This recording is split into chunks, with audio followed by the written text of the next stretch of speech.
Hey everybody, Nick here, also known as the Bearded Housewife, and welcome to another Witches, Bats, and Papercrafts video.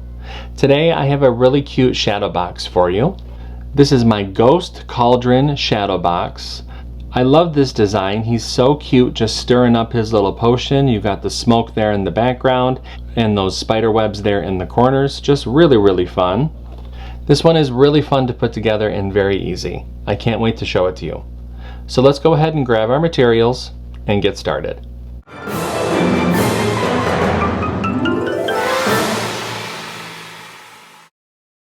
Step 1.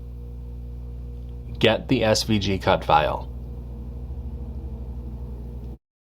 This project is part of Witches, Bats, and Papercrafts 2024.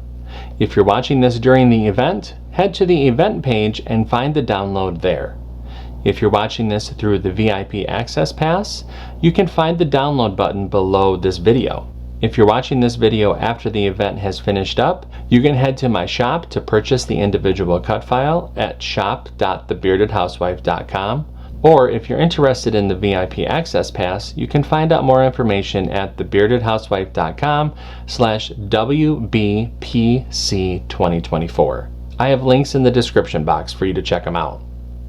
No matter how you download the cut file, make sure you download the cut file to your computer, unzip the file, and then we can open up CRICUT Design Space. Step 2. Upload the design to CRICUT Design Space. Now that we have a new project open in CRICUT Design Space, we can go ahead and click Upload, Upload Image, and Browse. Find where we downloaded the file onto our computer and click Open, Continue, and Upload. Step 3. Resize the design. And you can see that our design has been brought into our canvas. Now I have sized this design to fit within the inner dimensions of the shadow box that I'll be using. If you're going to be using this for a card or for a different size shadow box, you can change the size here in the sizing options. Just make sure to keep the proportions locked so you don't distort the design at all. I'm going to go ahead and click Make. And you can see the different mats for this shadow box. Click Continue.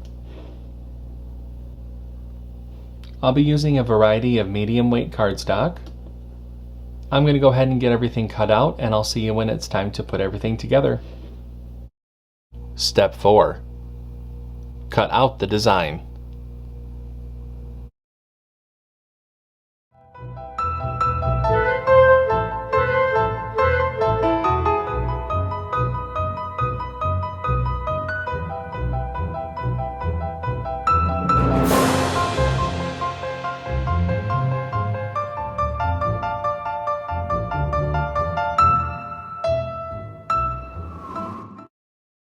Step 5.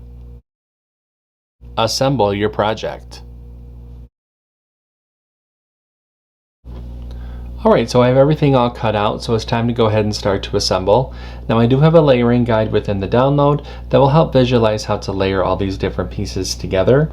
But from back to front, you're going to start with the white piece, then the light purple, blue, red, gray, orange, brown, and then dark blue. Now I'm going to just layer this design within the shadow box, but you could totally use foam squares to separate the layers a little bit. I would probably only put them behind the purple layer and then the lighter blue layer. That's going to add some nice dimension. That way all the ghost pieces can stay together, but you'll have some different dimension between the ghost and then the background. I'm going to go ahead and grab my shadow box, and I will go ahead and start to layer everything together.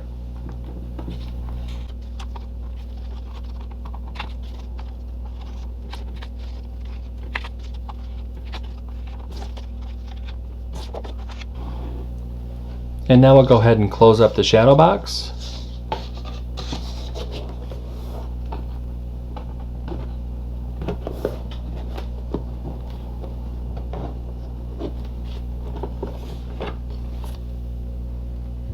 And there we go. Our shadow box is all set. What did you think of this cute little witch ghost? I think it's so cute and perfect for Halloween. I hope that you like it. If you make this project, I hope that you share it with me. Whether that be through email or through our Facebook group, I would love to see your creations. That's going to do it for me today. I'm Nick. I'm the Bearded Housewife, and I will see you at the next Witches, Bats, and Papercrafts video. Bye-bye.